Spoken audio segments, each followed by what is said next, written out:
வந்து அவருடைய பாதத்தை பன்னீரால் கழுவி பட்டாடையால் துடைத்து ஒரு பக்தனாக பட்டவனுடைய இஷ்டமான தெய்வத்தை எவ்வாறு பூஜித்து வணங்குவானோ அது போன்று தன்னுடைய தாதிமார்கள் அனைவற்று பேரும் தன்னுடைய திருவடி திருநாமத்திற்கு அடியேன் வந்தன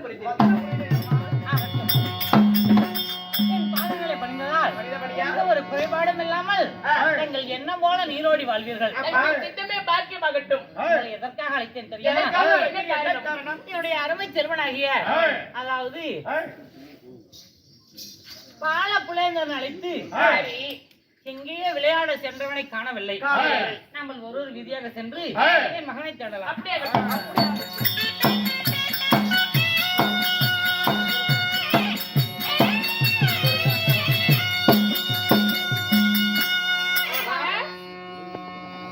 மகன் எங்க இருக்கிறான்னு பார்த்து வாருங்க. பாரதி மகாராணி அம்மா வந்து நம்மளை வந்து இளவரசரை தேட சொல்லிருக்காங்க. உண்மையா தேடி கொண்டு போய் ஒப்படைச்சிடலாட்டி. ஆமா, சரி போய் பார்க்கலாமா? பார்க்கலாமா? அப்படி ஆகட்டும். எங்கடி காணோம்? எங்கடி போயிட்டா அப்படி அவரே? ஐயோ, எங்கடி போயிட்டா அப்படி? ஆளையே காணோம். இந்தாண்டு வா பார்க்கலாம். அடியே தாடி இருக்கிறாரு. வா மகாராணியை மட்டும் தெரிவிக்கலாம். ஐயோ வாடி. அம்மா மகாராணியா அந்த புறத்தில் இருக்கின்றார் தன்னந்தனியாக. முகவாட்டத்தோடு இருக்கிறார். என்ன நடந்தது என்று தெரியவில்லை. அப்படியா? ஆமா, இளவரசராகப்பட்டவர் முகவாட்டத்தோடு இருக்கிறார். பார்க்கலாம். புறப்படுப்பார்.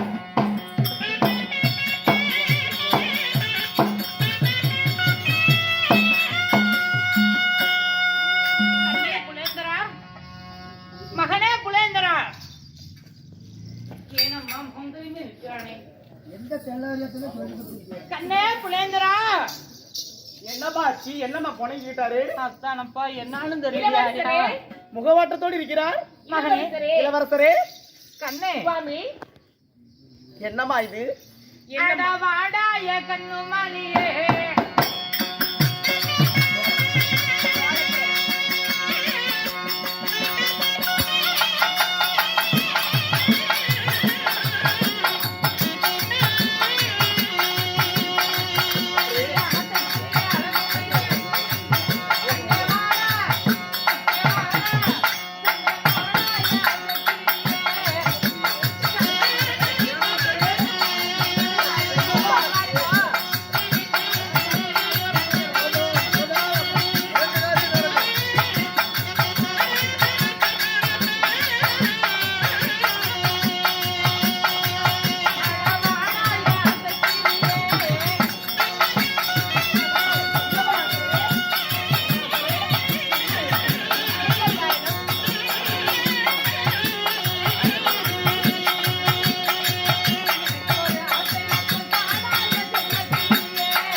எப்பொழுதும் பாடசாலை சென்றாலும் சரி, விளையாட சென்றாலும் சரி, அம்மா எனக்கு வயிறு பசியாக இருக்கிறது, எனக்கு சாப்பிட ஏதாவது வாழ் தருங்கள், காய்கனிகள் என்று ஓடி வருவாயே. ஏனப்பா இத்தனை முகவாட்டத்தோடு இருக்கிற? முகவாட்டத்தோடு இருக்கிறார். ஐயோ இளவரசரே, அப்படி நெருப்பாட்ட பார்த்துட்டு போகுது. நான் பேச மாட்டேன். இளவரசரே, என்ன அப்படி எப்பா திருவிழாவில் காணா போடாம முடிச்சிருக்கிறீங்க?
அப்பயே சொன்னதை தேவடி ஓட்டு பையனோட சேராதே உனக்கு என் புத்தி வந்துருன்னு.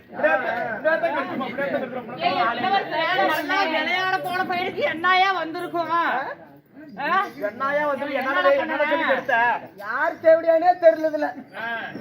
என்னடா யார் சொல்றேன்? என்ன பண்ணியும் மறைமுகமா வந்து குத்திட்டு போறாங்க. யாரு டேய் தேர் வேணும், பவள தேர் வேணும். அம்மாட்ட பேசணும்னு சொல்லிருக்கணும் இல்லையா? நீ சொன்ன மாதிரி தானே இருக்கிறேன். நானும் தான் பேசி பார்த்துட்டுமா. சரி உனக்கு என்னத்தான் வேணுமா? சுண்டி குடிக்கிறியா? தீந்து குடிக்கிறியா? அம்மா பாலு. அம்மா பாலு. என்ன வேணா பேசுறேன். அம்மா நானும் கேட்டு பார்த்துட்டேன். என்ன வயிற்றுக்கு ஏதாவது திங்கறியா? மகன் பசினா தாங்க மாட்டானே. நானும் கேட்டேன், வயிற்றுக்கு ஏதாவது திங்கறியாடான்னு கேட்டேன். கண்ணே பால் குடிக்கிறியா கண்ணு?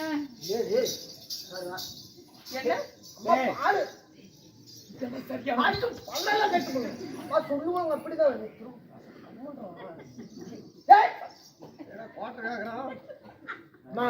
என்னடா என் பையனை மிரட்டுற? நான் மிரட்டேன். அம்மா என்ன கேட்கறாங்க, நீ என்ன வாயை திறக்காம இருக்குன்னு கேட்டேன். ஓ தாய் வார்த்தைக்கு மரியாதை மரியாதை அம்மா கிட்ட சொல்லி எனக்கு ஒரு கேஸ் கிங்ஃபிஷர் பீர் வாங்கி கொடுறா அப்படிங்கிற. நீயே கெடுத்து விட தேவடி ஓட்டு பையனே. திருவாத்தாட்ட முடிக்கிற என்னென்ன போய் சொன்னாங்க. வாயா பிள்ளைய கேட்க சொன்னா கல்ல பத்தி வச்சுட்டு எங்களை தொலையை பத்தி வச்சுட்டு எல்லாம் என் கூதிக்கடை பிள்ளை பத்தி வச்சு இல்லம்மா இத்தனை கேள்வி கேட்டு வாயை திறக்கிறானு பாரு. திருட்டாத்த ஊத்துக்குடி அம்மா கேட்கறான், பதில் சொல்றா. ஏய் மகனே புலேந்திரா. மகனே புளியத்ரா. டேய் எனக்கு இருப்பது வாழைகளும் ஒரு கொலை போல தாய்க்கு தலைப்பிள்ளை. அவன் என்ன கேட்டாலும் தரேன்னு சொல்லு. அவன் ஏதாவது காரணத்தோட தான் சாப்பிடாம இருக்கான். அப்படியே அவங்க அப்பனாட்டம். அம்மா இப்பதான் நம்ம வழிக்கு வந்திருக்காங்க.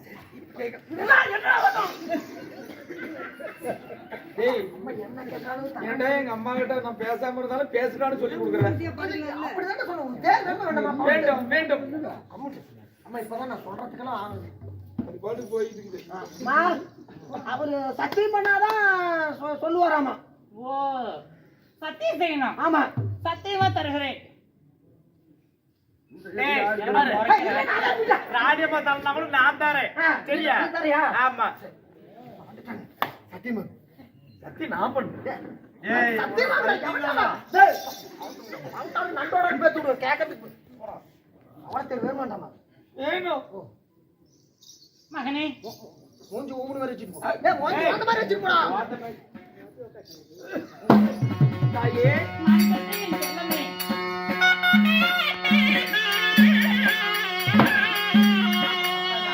தாயனா கேட்டதை தரேன் என்று.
பேசுவதாய் இருந்தால் பால் உண்ணுவதாய் இருந்தால் சாதம் சாப்பிடுவதாய் இருந்தால் எனக்கு எதை கேட்டாலும் தருகிறேன் என்று ஒரே ஒரு சத்தியம் மட்டும் செய்தால் நான் பால் உண்ண வருகிறேன், சாப்பிட வருகிறேன், எதை சொன்னாலும் கேட்கிறேன். நான் சத்தியம் செய்யாவிட்டால் நீங்க சொல்றது நாங்க செய்ய மாட்டோம்.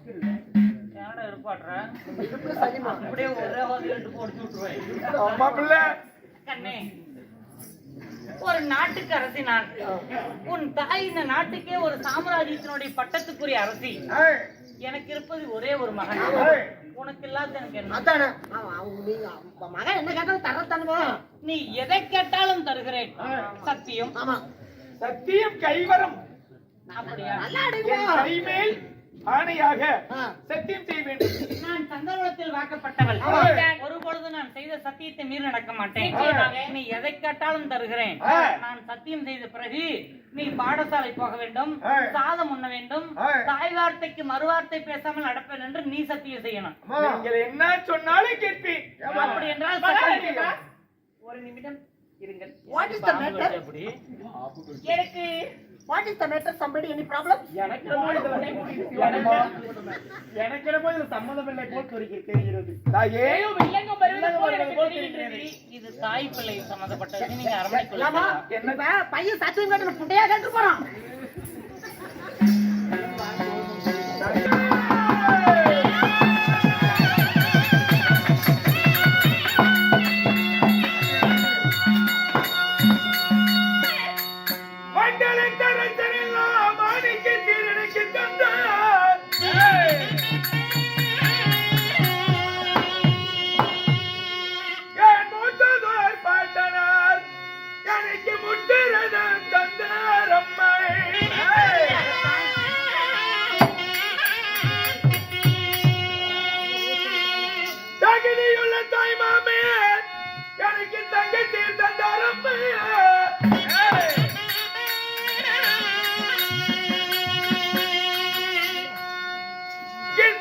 ரதங்களை விட சீருள்ள பவள ரத வேண்டும் அம்மா ஜனனையே.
இந்த அன்பு மகனுக்கு எதை கேட்டாலும் தருகிறேன் என்று சத்தியம் செய்திருக்கிறார்.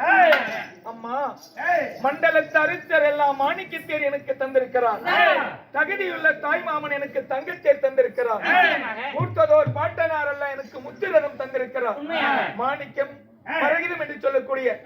ஆனால் இத்தனை ரதங்களை விட சீருள்ள பவன ரதம் எனக்கு வேண்டும். அப்படியா? ஆமா. மகனே, பவளம் என்றால் அதாவது காதால் கேட்டதுண்டு கண்ணால் பார்த்ததில்லை. அப்படி இருக்கும் பொழுது ஒரு நாட்டு அரசு எனக்கே அதை பற்றி தெரியாது. விளையாட போன பாலகன் திடீரென்று வந்து என்னிடத்தில் பவளரதம் வாங்கி கொடுத்தால் ஆச்சு, இல்லையே நான் மாண்டாது மாண்டு விடுவேன் உரைக்கிறாயே. உனக்கு பவளரதம் எதற்காக இத்தனை அர்ஜென்டாக உனக்கு தேவைப்படுது? அப்படி நீங்க பவள ரதம் கொடுக்கவில்லை என்றால் பொங்கமாய் என்ற பாலகன் நான் பூமியிலே வாழாமல் என் உயிரை போக்கிக் கொள்வேன் தாயே.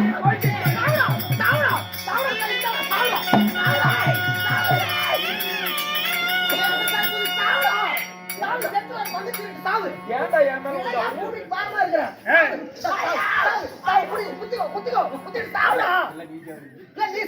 உண்டா? தாயே, ஏடா வேணும் உனக்கு?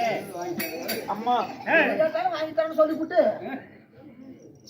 அசலாத்து பிள்ளைகளோடு தெருவிலை வீதியிலே ரதங்கள் ஏறி விளையாடிக் கொண்டிருந்தேன். ரதத்திலே நாங்கள் விளையாடும் போது அவர்கள் ஜெயித்து விட்டார்கள். ஜெயித்த பிறகு என்னை அதை கேவலமாக பேசினார்கள். அப்போது என் ரதத்தை அவர்கள் உடைத்து விட்டார்கள். உடைத்த பிறகு நான் என் தாய் கேட்டால் என்ன செய்வேன் என்று அவர்களிடத்தில் அழுது புலம்பினேன். அரமனைக்கு சென்றால் தாய் அடித்து விடுவாளே. சரி, அப்படி என்று அழுது புலம்பும் போது எதற்காக நீ அழுகின்றாய்? இது என்ன பெரிய பவள ரதமா உடைந்து விட்டது என்று அழுது கொண்டிருக்கிறாய் என்று சொன்னார்கள். அப்படி என்றால் முத்து ரதம், தங்க ரதம், வெள்ளி ரதம் இது போன்ற ரதங்களை விட அந்த பவள ரதம் தான் உலகத்தில் உயர்ந்ததா என்று கேட்டேன். அந்த பவளம் தான் உயர்ந்தது உலகத்தில் என்று சொன்னார்கள். அப்பொழுதே நான் சத்தியம் செய்தேன், 3 தினங்களுக்குள் 3 நாள் 6 பொழுதுக்குள்ளே இந்த வீதியில நான் பவளத்தேர் ஓட்டவில்லை என்றால் என் பெயர் புலேந்திரன் அல்ல. அப்படி நான் ஓட்டாமல் போனால் நான் இதே இடத்தில் அக்கினி வேல் வீட்டு என் ஆயுதத்தால் தற்கொலை செய்து நான் மடிந்து விடுவேன் என்று சத்தியம் செய்திருக்கிறேன் தாயே. அதற்காகத்தான் பவளரதம் கேட்கிறாயா? எனக்கு பவள ரதம் கொடுத்தால் ஆச்சரி, இல்லை என்றால் பொங்கமாய் என் உயிரை போக்கிக் கொள்வேன். மகனே, தெரிந்தும் தெரியாமல் படிக்கு நானும் உன்னிடத்தில் சத்தியம் செய்து விட்டேன். அது நீ செய்த சத்தியமோ நம்ம சந்திரவளத்தில் பிறந்தவர்கள் சந்திரவளத்தில் வாக்கப்பட்டவள் உன் தாய். அதனால எப்படியாக இருந்தாலும் சரி, உன் கட்டளை பிரகாரம் 3 பொழுது 6 நொடிக்குள் அதே வீதியில் நீ அதாவது பவளரதத்தை ஓட்டுவா. நீ அந்த புறம் சென்று தாய் உனக்காக தேவையான வைத்திருக்கிறேன். நீ பசியாய் விட்டு ஓய்வெடு, நான் உனக்கு தேவையான ஏற்பாடு பண்ணுகிறேன்.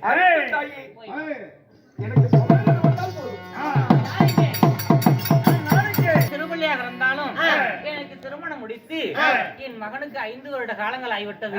மாலையிட்ட நாள் முதலாக அன்று அப்ப எனக்கு ஆண்டு மனம் முடித்து அதாவது பாம்பாக சேர்ந்ததோடு சரி என்னை வந்து பார்க்கவில்லை, என் மகனையும் பார்க்கவில்லை. இருந்தாலும் இப்போ ஒரு இக்கட்டான சூழ்நிலை நேர்ந்து விட்டது. என் கணவர் அதி சீக்கிரம் நான் இங்கு வர வைக்க வேண்டும். அதனால இன்னொரு வருஷத்துக்கு நான் கடிதம் எழுதணும். கடிதத்தை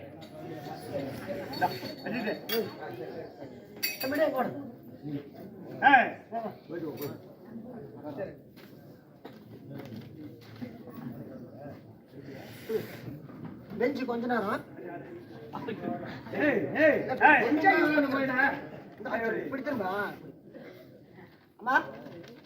ஸ்ரீ ராஜராஜ ஸ்ரீ ராஜஹனமருதிய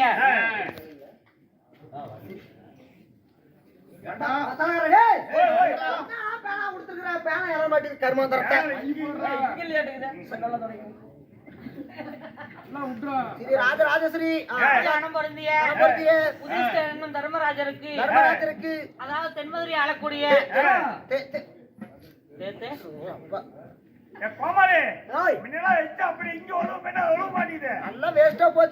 தென்மதுரை ஆண்டு வரக்கூடிய எழுதக்கூடிய கடிதம் என்னவென்றால் என் மகனாகப்பட்ட பாலபுலேந்திரன் பாடசாலை போய் வரும் வழியில் சூறாவளி காற்றிலே சிக்கி என் மகனுக்கு உயிர் வருவதும் போவதுமாக இருக்கிறது. இந்த கடிதத்தை கண்டவுடனே ஏதாவது மதுரைக்கு வர வேண்டும். இல்லாவிட்டால் தள்ளி மகாராணியாகப்பட்டவள் இந்திர பிரசவ பருவத்து மேல் போர் தொடுப்பேன். போர் தொடுப்பேன். இப்பொழுது அலி மகாராணி எழுதக்கூடிய கடிதம்.